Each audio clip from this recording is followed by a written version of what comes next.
I'm cooking munggo. Kaso, wala tayong sahog. Ayoko kasi masyado kasing sahog o baboy. Hindi kasi ako mahilig sa karne.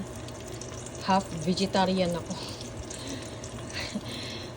Wala akong I don't have a lot of ingredients right now. Pero may sitaw. Ay, ano ba tawag sa sitaw?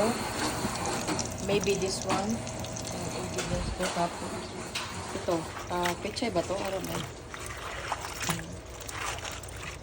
Ano ko na tawag ito? Pechay ata to. Ito siya.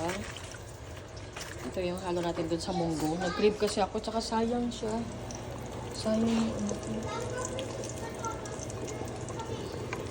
Ayan. Ito yung parang lunch ko and dinner. And my husband, he got chicken tender. I'm gonna cook for him chicken tender. I know he will love it because he likes